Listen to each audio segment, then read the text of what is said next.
बिस्मिल्लाहिर्रहमानिर्रहीम अल्हम्दुलिल्लाहि रब्बिल आलमीन वस्सलातु वस्सलामु अला सय्यिदिल अंबिया वल मुरसलीन नबीना मुहम्मद व अला आलिहि व सहबिहि व मन तबिअहुम बि इहसानिन इला यौमिद्दीन अम्मा बाद।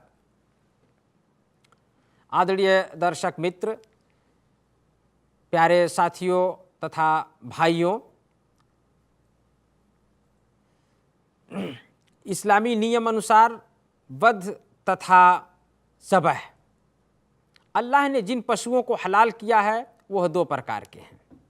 ऐसे पशु जो जंगल में रहते तथा इंसानों से दूर भागते हैं, जंगल में रहते हैं, इंसानों से दूर भागते हैं, जिन्हें पकड़कर ज़बह करना संभव नहीं। ऐसे पशुओं को धार्मिक विधि से शिकार करके खाया जा सकता है।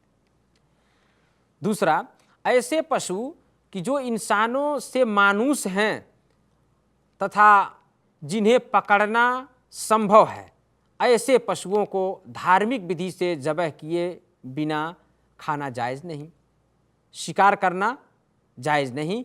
इनको पकड़कर ज़बह करके ही खाना जायज़ हो सकता है।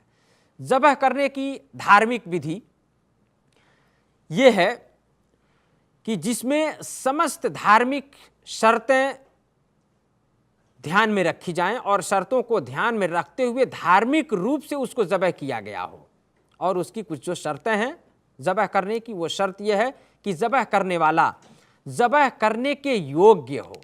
हर मुसलमान या यहूदी, ईसाई जो अच्छे बुरे के अंतर की आयु को पहुंच गया हो, जो समझदार हो कि अच्छा और बुरा का अंतर कर सकता हो, वो नियत के साथ ज़बह करने के योग्य है, नियत करे और ज़बह करे।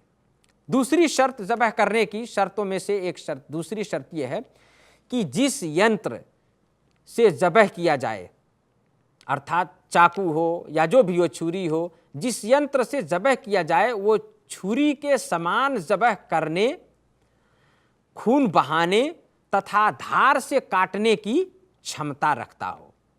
ऐसे यंत्रों का प्रयोग हराम है, ऐसे यंत्रों का इस्तेमाल हराम है कि जो अपने भार, अपने बोझ तथा पशु के सिर को टक्कर मारकर हत्या कर देते हों या इलेक्ट्रिक शॉक के समान जलाकर मार देते हों, तो ये हराम होगा, ये जायज़ नहीं होगा। इसी प्रकार शुरू में ज़बह के लिए छुरी फेरते समय अल्लाह का नाम लेना, बिस्मिल्लाह कहना, ये भी शर्त है। इसी प्रकार चौथी शर्त है कि वह भाग कट जाए जिसे ज़बह के समय काटना आवश्यक है। वह भाग कट जाए जिसे ज़बह करते समय उस भाग का कटना आवश्यक है।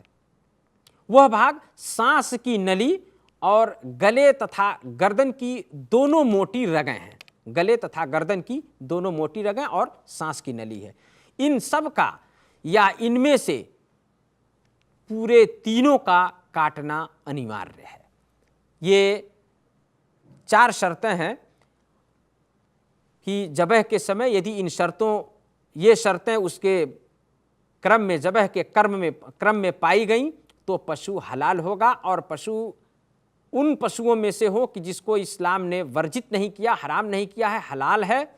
और इसी प्रकार वो बिदक कर इंसान से भागने वाले पशु ना हो तो ऐसे पशु को ज़बह ही करना पड़ेगा, इसको शिकार करना जायज़ नहीं होगा। और ज़बह करेंगे तो इन शर्तों का पालन करके अगर किया किसी ने तो वो जायज़ है और हलाल है उसका खाना। यदि इन शर्तों में से कोई भी शर्त नहीं पाई गई तो पशु हलाल नहीं होगा। जैसे बिस्मिल्लाह नहीं करता है, या हिंदू अर्थात मुस्लिम के अलावा, मुस्लिम, यहूदी, ईसाई के अतिरिक्त कोई अन्य धर्म मूर्ति पूजा करने वाला है तो उसका काटा हुआ और उसका ज़बह किया हुआ हलाल नहीं होगा। इसी प्रकार जो भी शर्तें हैं उन शर्तों का पूरा होना आवश्यक है। अगर आप पूरा नहीं हुआ तो वो ज़बह किया हुआ जानवर खाया नहीं जा सकता, हलाल नहीं होगा। अल्लाह से दुआ है कि अल्लाह हम सबको हलाल खाने की, हलाल कमाने की तौफीक प्रदान करे और हमें अच्छा सोचने की और धर्म और दीन का सही ज्ञान प्राप्त करके उसी बमोजिम अपने जीवन को निर्वाह करने की तौफीक प्रदान करे। आमीन। वसल्लल्लाहु अला नबीना मुहम्मद व अला आलिहि व सहबिहि वसल्लम।